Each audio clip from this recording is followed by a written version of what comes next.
क्या आपने कभी भगवान शिव का अंडरग्राउंड टेम्पल देखा है? लोटस महल को रानियों के लिए बनाया गया था। ये मंदिर भगवान नरसिम्हा को समर्पित है। ये रानी का महल हुआ करता था। राजा के जो राजशाही हाथी हुआ करते थे उनको रखने के लिए अस्तबल बनाया गया। जस्ट बगल में वाटर पैलेस देखने को मिलेगा। किसी भी शुभ काम को करने से पहले भगवान गणेश की पूजा की जाती है। तो चलिए हम अपनी यात्रा का प्रारंभ भगवान के आशीर्वाद से करते हैं। जैसे ही हम्पी में आप एंटर करते हो, आपको एंट्री गेट पे आपको भगवान गणेश की बहुत बड़ी मूर्ति आपको देखने के लिए मिलेगी। और इस मंदिर का जो भी आर्किटेक्चर है बहुत ही सुंदर है और इसमें जो भी कारीगरी की गई है वो बहुत ही नेक्स्ट लेवल की है। मैं अब आप लोग को दिखाने वाला हूँ भगवान नरसिम्हा का वो मंदिर, जैसा कि आप मेरे बैकग्राउंड में देख पा रहे होंगे। ये मंदिर भगवान नरसिम्हा को समर्पित है। तो मैं आप लोग को इसको पास से चलकर दिखाने के लिए ट्राई करता हूँ। भगवान नरसिम्हा शेषनाग पर उग्र अवस्था में बैठे हुए हैं। तो मैं आप लोग को बताता चलूं कि विजयनगर साम्राज्य पे जब आक्रमण हुआ था तो आक्रांताओं ने इस मंदिर को बहुत ही बुरी तरीके से क्षति पहुंचाई थी। जैसा कि आप देख पा रहे होंगे भगवान नरसिम्हा के हाथ पैर और जिसके जस्ट बगल में माँ लक्ष्मी की एक मूर्ति हुआ करती थी उसको भी तोड़ दिया गया है। फिर भी ये मूर्ति अपने भव्य अपनी विशालता के लिए प्रसिद्ध है। आप लोग को ये भगवान नरसिम्हा का टेम्पल कैसा लगा प्लीज आप लोग कमेंट करना ना भूलें। तो चलिए मैं आप लोग को इसके जस्ट बगल में भगवान शिव का टेम्पल भी है, तो मैं आप लोग को वो दिखाने के लिए ट्राई करूंगा। ये भगवान शिव का टेम्पल है। जैसा कि आप मेरे सामने एक विशाल शिवलिंग देख पा रहे होंगे जो कि विजयनगर साम्राज्य का प्रतीक हुआ करता था और ये शिवलिंग 12 महीने पानी से डूबा रहता है।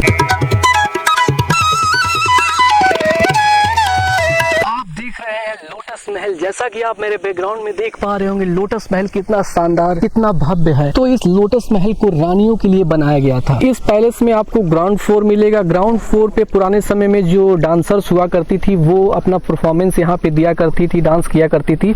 और फर्स्ट फ्लोर जो आप देख रहे हैं, फर्स्ट फ्लोर पे रानी वहाँ पे रेस्ट किया करती थी। लोगों को एक इंटरेस्टिंग बात बताता चलूँ, ये महल पूरी तरह से एयर कंडीशनर है। आप पूछेंगे कि पुराने समय में कैसे एयर कंडीशनर हुआ करता था, तो जी हाँ, इस पैलेस के जस्ट बगल में एक कुआं है, वहां से पानी निकालकर इस पैलेस के टॉप से पानी डाला जाता था। और इस पैलेस में 24 पिलर्स है, वो पिलर्स पूरी तरह से खाली है। उसमें जब पानी डाला जाता था और जब हवा पास करती थी इस महल से तो वो पूरा इन्वायरमेंट जो भी इसका है वो पूरी तरह से ठंडा हो जाता है। विजयनगर साम्राज्य पे जब हमला हुआ था तो आक्रमणकारियों ने सारी चीजों को नष्ट कर दिया था। जो भी महल थे, जो भी मंदिर थे, सबको नष्ट कर दिया था। पर जैसा कि आप देख पा रहे होंगे लोटस महल अभी वैसा का वैसा ही है। इसको नष्ट ना करने का कारण ये है कि इस पैलेस का जो ग्राउंड फ्लोर है वो मुस्लिम आर्किटेक्चर पर बना हुआ है और इसका जो फर्स्ट फ्लोर है वो हिंदू आर्किटेक्चर पे है। तो इसका मेन कारण ये था कि वो लोग जो भी चीज़ों को नष्ट करते थे वो हिंदू से रिलेटेड जितनी भी चीज़ें थीं उनको वो लोग पूरी नष्ट कर देते थे।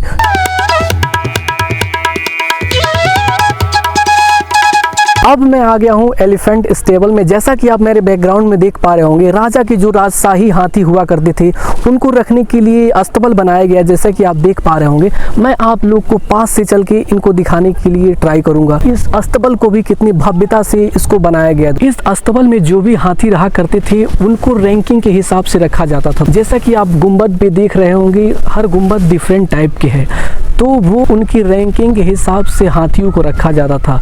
और जो बड़ा वाला गुंबद आप देख रहे हैं उसमें राजा की सवारी करने के लिए जो हाथी यूज किया जाता था उसके लिए वो बड़ा गुंबद बनाया गया है।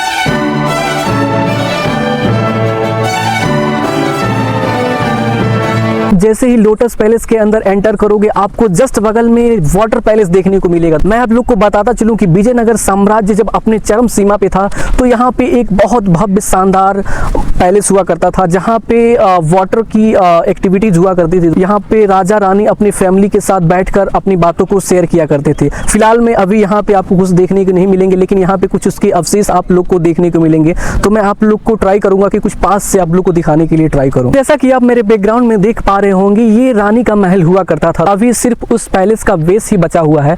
जब ये अपने पूरे आकार में हुआ करता था दोस्तों तो ये महल पूरा लकड़ी से बना हुआ था। क्या आपने कभी भगवान शिव का अंडरग्राउंड टेम्पल देखा है? अगर आपने कोई ऐसा टेम्पल देखा हो तो आप लोग मुझे कमेंट कर जरूर बताएं। तो अगर आप लोगों ने नहीं देखा है तो मैं आप लोग को इस वीडियो में भगवान शिव का अंडरग्राउंड टेम्पल दिखाने के लिए ट्राई करूंगा। जैसे ही आप इस गेट से एंटर करेंगे आपको नंदी आपको देखने के लिए मिल जाएंगे। और ये रहा प्रसन्न विरूपाक्ष मंदिर का वो पार्ट। और जैसा कि आप देख पा रहे होंगे मंदिर अपनी विशाल भव्य और अपने गौरवशाली इतिहास को बताते हुए सुनाते हुए। और मैं आप लोग को बताता चलूं कि आगे चलकर आपको रंग मंडपम मिलेगा, उसके बाद आपको जहां पे भगवान शिव का शिवलिंग स्थापित है वो पार्ट आपको देखने के लिए मिलेगा। लेकिन इसमें अंडरग्राउंड होने के चलते इसमें हमेशा पानी भरा रहता है।